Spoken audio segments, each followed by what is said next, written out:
Hi,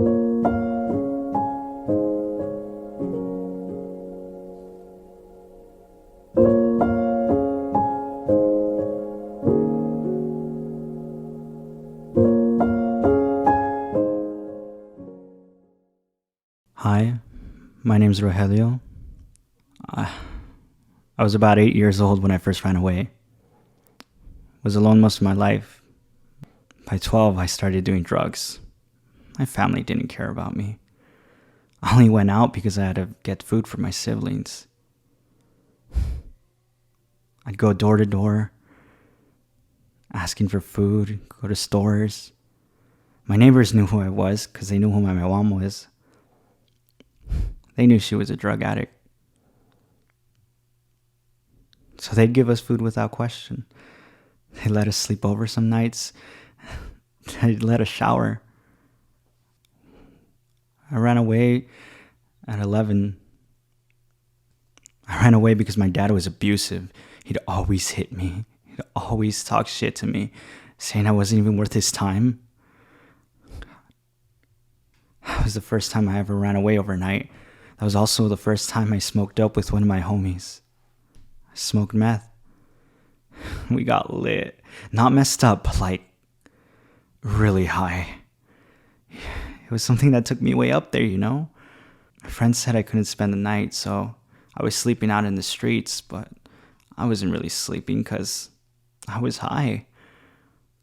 So I just walked around and walked till I couldn't walk anymore. I sit down a couple of times to drink water, but I wasn't sleeping because sleeping wasn't on my mind. And then it was the next day. I knew I was basically done from that point, from the moment that I got high to the moment that it was the next day. And I couldn't go home because my dad, I was tired of him. And it sucks, honestly. Like not knowing what you're going to do or what you're not going to do, not having a plan. And then it all just comes naturally. Like liking what you're doing at the moment. A month passed by when my dad got tired of me not being at home. So he called the cops on me. And they found me and they brought me here to juvenile hall. After a month, I got back home and the same thing happened. So I kept running away. And he kept calling the cops. You know, I spent my 16th, my 17th, my 18th birthday here in juvenile hall. There was this homeless couple. They showed me love. They knew who I was, and once they found out, they started hanging out with me. You know, I've known them for the whole time I was out on the run, for 4 years. They'd always say things to me like, mijo. They say they love me. They always tell me that I should go back home, do good, but I do bad. You know, they never let me smoke meth in front of them. Anytime they'd see me smoke meth, they'd knock it out of my hands, throw it on the floor. They just keep it for themselves. At the time, I didn't know it, but they were actually looking out for me. One time I smoked meth behind their backs and they scolded me for it. But I couldn't turn away from the high, so I just left. A couple nights I was just trying to get through it, twisting the pookie. I ran into them again at 3 a.m. They looked at me, they asked if I was tired. I said, yeah. If I'd slept, I said no. If I was hungry, I said yeah.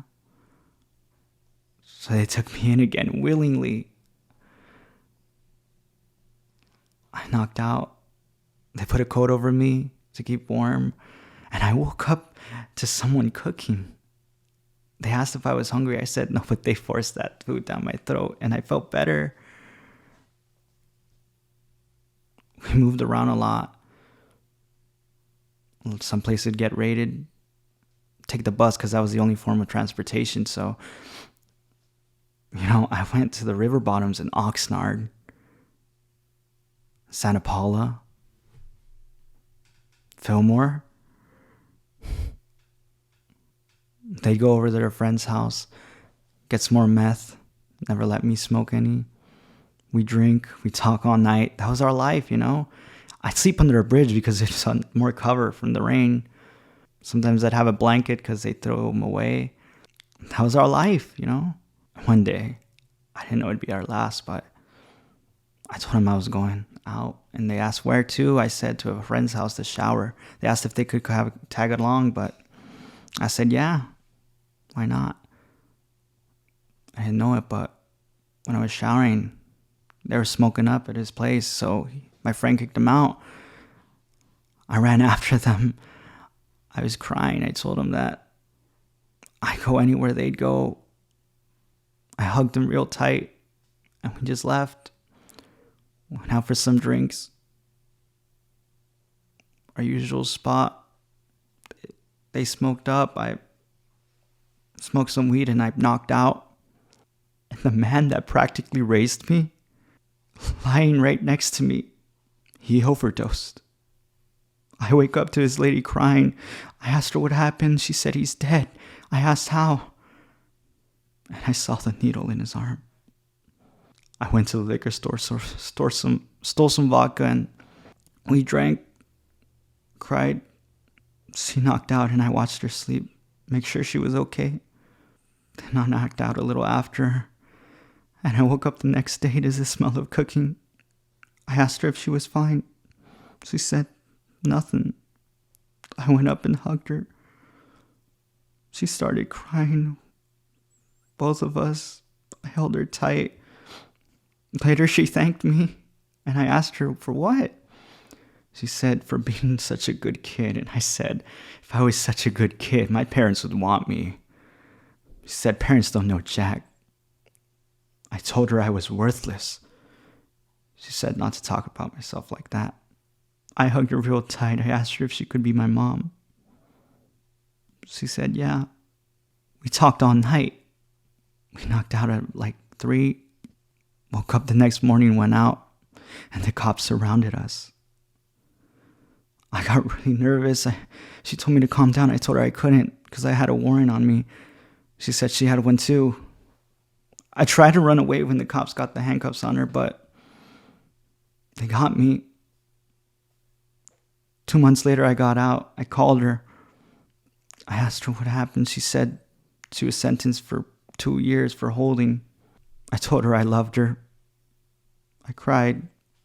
And that was the last time I ever saw her. You know, when you're alone, I was always fearing for myself. Always wondering if someone would stab me, jump me.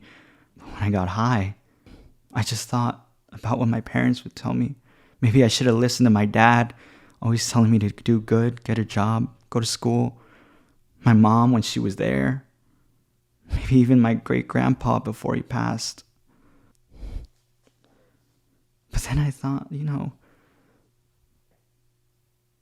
why should I listen to my dad when he was doing the same thing? I looked up to him. I saw him doing what I was doing now. And I said, I want to do that. I want to be like that someday. I looked up to him. You know, my brother's in juvie. Younger than me. 12 years old. It's just both of us here in juvie. Thank God it's only us. That's my hope too. Reconnect with my siblings. You know, my sister, I think she has a kid now. Like 2 years old. I want to be there for her. I want to show him what's right, what's wrong. I want to provide, but honestly, I'm still homeless. I accept it. I'm homeless. I'm not going to say I'm proud of it, but, you know, I just live with it. Sometimes I think about getting a place, getting a job, saving up money for an apartment, for a house, but that's real hard. Not gonna lie. With my addiction, money just goes down the drain like that. But then I see these people older than me talking to themselves or people that aren't even there. And I'm barely 18. And that creeps me out. I just think, I don't want to turn out like them. I don't want to be like this. Thank you for your time.